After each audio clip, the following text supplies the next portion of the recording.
নমস্কার বন্ধুরা, তোমরা সবাই কেমন আছো? আশা করি তোমরা সবাই খুব ভালো আছো। কুকিং ভিলেজ ফুডে তোমাদের সবাইকে স্বাগত জানাই। বন্ধুরা, আজ আমি বানাবো শীতকালের এমন স্পেশাল দুটি খাবার, যে দুটি হচ্ছে পালং পনির আর পালং পুরি।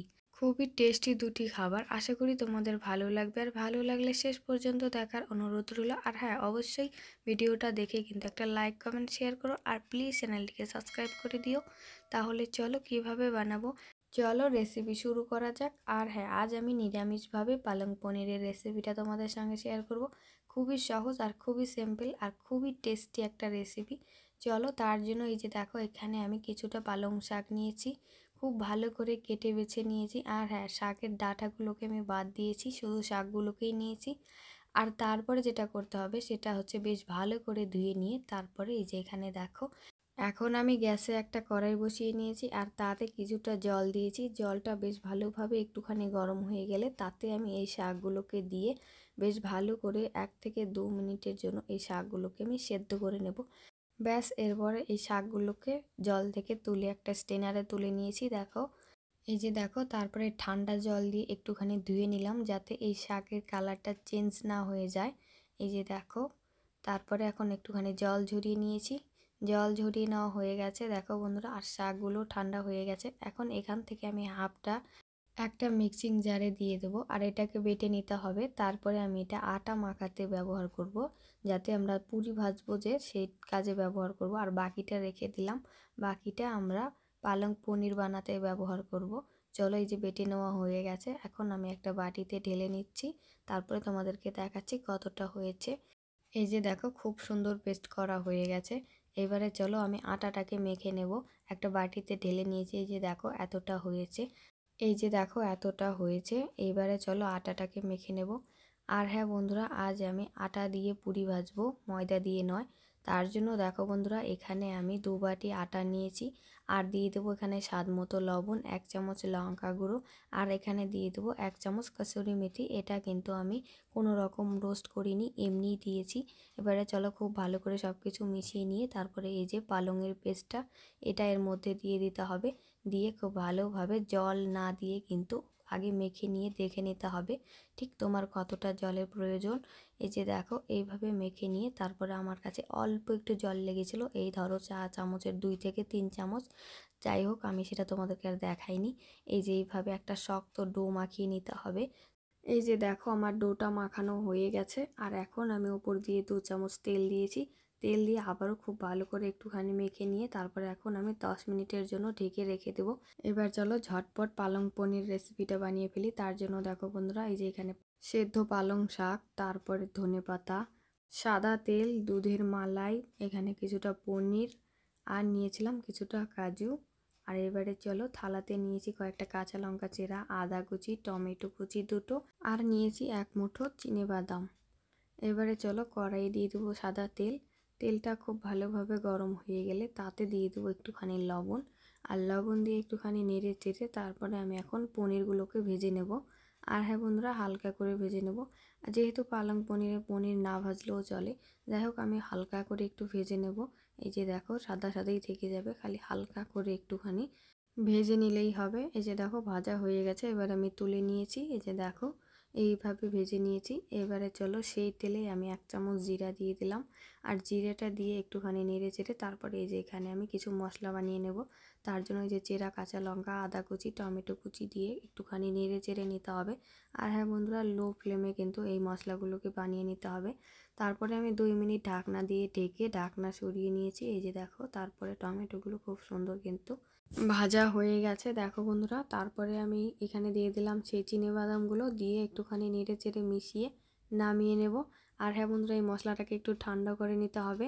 তারপরে এইদিকে দেখো, মিক্সিং জারে দিয়ে দিলাম সেই পালং শাক আর এই ধনেপাতা দিয়ে, তারপরে এই যে ঠান্ডা করে নেওয়া মশলাটাও দিয়ে দিয়েছি। তারপরে দিয়ে দিলাম অল্প একটু জল, দিয়ে মিক্সিতে বেটে নিয়েছি। আর এই যে দেখো, ঠিক এই রকম হয়েছে। এবারে চলো পালং পনিরটা বানিয়ে নেওয়া যাক। তার জন্য দেখো বন্ধুরা, গ্যাসে আমি একটা কড়াই বসিয়ে নিয়েছি। তারপর দিয়ে দিয়েছি 2 চামচ সাদা তেল। সেই তেলে দিয়ে দিতে হবে 1/2 চামচ হলুদ গুঁড়ো, 1 চামচ লঙ্কা গুঁড়ো, 1 চামচ জিরে গুঁড়ো, 1 চামচ ধনে গুঁড়ো। সব কিছু ভালো করে লো ফ্লেমে নেড়ে চেড়ে নিয়ে তারপরে এখানে দিয়ে দেবো সেই মশলা আর পালংয়ের পেস্টটা। এই যে দেখো দিয়ে তারপরে খুব ভালোভাবে নেড়ে চেড়ে নিতে হবে। আর হ্যাঁ বন্ধুরা, অবশ্যই গ্যাসের ফ্লেমটা কিন্তু লো ফ্লেমে রেখে কিন্তু এগুলো করতে হবে, নাহলে পুড়ে যাবে মশলা। এবারে ঢাকনা দিয়ে মিডিয়াম টু লো আছে 2 মিনিট নেড়ে চেড়ে ঢাকনা সরিয়ে নিয়েছি। তারপরে দেখো বন্ধুরা, এখানে আমি দিয়ে দেবো কাজু বাদামের পেস্টটা। এই যে দেখো, কাজু বাদামের পেস্টটা দিলে কিন্তু এর টেস্টটা খুব ভালো আসে। আর হ্যাঁ বন্ধুরা, যেহেতু আজ আমরা নিরামিষভাবে বানাবো, তার জন্য এখানে আমি কাজু বাদামের পেস্টটা দিলাম, তোমরা চাইলে নাও দিতে পারো। তারপরে দিয়ে দিতে হবে এখানে গরম মশলার গুঁড়ো 1 চামচ দিয়ে দিয়েছি। সব কিছু ভালো করে মিশিয়ে নিয়েছি। তারপরে এই যে এখানে স্বাদ মতো লবণটা দিয়ে দিতে হবে। যেহেতু আমরা রান্নায় কিন্তু এর আগে কোথাও লবণ ব্যবহার করিনি, তার জন্য কিন্তু এখন এই যে এখানে পরিমাণ মতন লবণটা দিয়ে দিতে হবে। তারপরে নেড়ে চেড়ে মিশিয়ে নিয়ে এখানে দিয়ে দেবো সেই ভেজে রাখা পনিরগুলো। আর এই পনিরগুলো দিয়ে তারপরে একটুখানি নেড়ে চেড়ে মিশিয়ে নেব। আর তারপরে গ্যাসের ফ্লেমটা লো করে ঢাকনা দিয়ে ঢেকে 2 মিনিটের জন্য কিন্তু আবারও রান্না করে নিতে হবে। আর হ্যাঁ বন্ধুরা, খুবই টেস্টি একটা রেসিপি, অবশ্যই তোমরা বাড়িতে ট্রাই করো। আর হ্যাঁ, এইভাবে নিরামিষভাবে বানিয়ে খেয়ে দেখো, আশা করি তোমাদের ভালো লাগবে। যাই হোক, বেশিরভাগ পেঁয়াজ আর রসুন দিয়েই কিন্তু এই রান্নাটা করা হয়। আজ আমি নিরামিষভাবেই বানালাম, আশা করি তোমাদের ভালো লাগবে। এই যে দেখো বন্ধুরা, রান্নাটা কিন্তু আমার হয়ে গেছে। আর ওপর দিয়ে আমি এখন দিয়ে দিলাম 1 চামচ দুধের মালাই। আর দিয়ে দেব এখন একটা পনিরের টুকরো রেখেছিলাম, সেটা আমি এখন এই যে গ্রেটার দিয়ে একটুখানি গ্রেট করে এই যে উপর দিয়ে দিয়েছি। আর এইভাবে দিয়ে দিলে কিন্তু এটা কিন্তু বন্ধুরা খেতে কিন্তু দুর্দান্ত লাগে। এই যে তারপরে মিশিয়ে নেব। আর এই যে পনিরের টুকরোগুলো যে থেকে যাবে, এটা কিন্তু মুখে পড়লে এর টেস্টটা কিন্তু দ্বিগুণ হারে বেড়ে যাবে। এই যে দেখো বন্ধুরা, আমার কিন্তু রান্নাটা হয়ে গেছে। আর আমি এই যে এবারে নামিয়ে নিয়েছি একটা প্লেটে। তোমরা দেখো, পালং পুরি দিয়ে পালং পনির একদম পুরো জমে যাবে, আশা করি তোমাদের ভালো লাগবে। এবারে চলো, এই যে আমি উপর দিয়ে আবারও একটুখানি সাজিয়ে নিয়েছি, এই যে তোমরা দেখতেই পাচ্ছ। এটা এখন সাইডে রেখে দিয়ে এই যে দেখো, চলো এবারে কিন্তু পুরিগুলোকে ভেজে নিতে হবে। 10 মিনিট হয়ে গেছে আর ঢাকনা সরিয়ে নিয়েছি। আর এবারে আমি ডোটাকে আবারও একটুখানি ভালো করে মুথে নিয়েছি। এই যে দেখো, এইভাবে ভালো করে মুথে নিয়েছি। আর দেখো, ডোটা কিন্তু অনেকটাই আগের থেকে সফট হয়ে গেছে, তোমরা সেটা দেখে বুঝতেই পারছো। এবারে চলো, পালং পুরির জন্য লেচি কেটে নিতে হবে। আর খুব ছোট ছোট করে লেচিগুলো কেটে নেব, যেহেতু আমরা পুরি ভাজবো, তার জন্য ছোট ছোট করে লেচি কাটলেই কিন্তু বেশি ভালো হয়। এই যে দেখো, আমার সবগুলো লেচি কাটা হয়ে গেছে। আর দেখো, সবগুলো কিন্তু একই মাপে আমি কেটে নিয়েছি। আর দেখো, এখন আমি এর ওপর দিয়ে একটুখানি তেল মাখিয়ে নিলাম।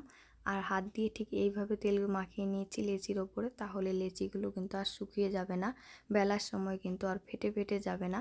এইভাবে লেচির ওপরে যদি তেল মাখিয়ে রাখা যায়, তাহলে লেচিগুলো কিন্তু আর বেলার সময় ফেটে ফেটে যায় না। যাই হোক, এই যে এইভাবে আমি একটা বেলে তোমাদেরকে দেখাচ্ছি। দেখো কত সুন্দর কিন্তু বেলা হয়ে গেছে। আর দেখো কত সুন্দর হয়েছে দেখতে। এবারে চলো, একটা থালাতে আমি তুলে নিয়েছি। আরেকটা আমি তোমাদেরকে বেলে দেখাচ্ছি। দেখো খুব সুন্দর, কিন্তু বেলতেও কিন্তু খুব তাড়াতাড়ি হয়ে যাচ্ছে। এবারে চলো, পুরিগুলোকে ভেজে নেওয়া যাক। আর তার জন্য দেখো বন্ধুরা, আমি আগে থেকেই কিন্তু কড়াইয়ে তেল গরম করতে দিয়ে দিয়েছি। আর তেলটা খুব ভালোভাবে গরম হয়ে গেছে। আর তেলের মধ্যে আমি একটা দিয়ে দিলাম। আর এই যে দেখো, তেলে দেওয়া মাত্রই একদম পুরো ফুলে কিন্তু বলের মতন হয়ে গেছে। দেখো, ফুলকো ফুলকো একদম পুরিগুলো আমাদের ভাজা হচ্ছে। এই যে দেখো বন্ধুরা, 3 পাল্টিতেই কিন্তু আমাদের পুরি কিন্তু ভাজা কমপ্লিট। এই যে দেখো, একটা ভাজা হয়ে গেছে, এবারে আমি তুলে নিলাম। আরেকটা আমি তোমাদেরকে ভেজে দেখাচ্ছি। দেখো বন্ধুরা, আর হ্যাঁ বন্ধুরা, অবশ্যই গ্যাসের ফ্লেমটা কিন্তু মিডিয়াম টু হাই হিটে রেখেই এই পুরিগুলোকে ভাজবে। তাহলে কি হয় বন্ধুরা, এক্সট্রা তেল কিন্তু এই পুরিতে আর শোষণ করতে পারে না। দেওয়া মাত্রই একদম পুরো ফুলেও কিন্তু বলের মতন হয়ে যায়। এই যে দেখো, আমার কিন্তু ভাজা হয়ে গেছে সবগুলো। আর দেখো কত সুন্দর হয়েছে দেখতে, সেটা তোমরা দেখে বুঝতেই পারছো।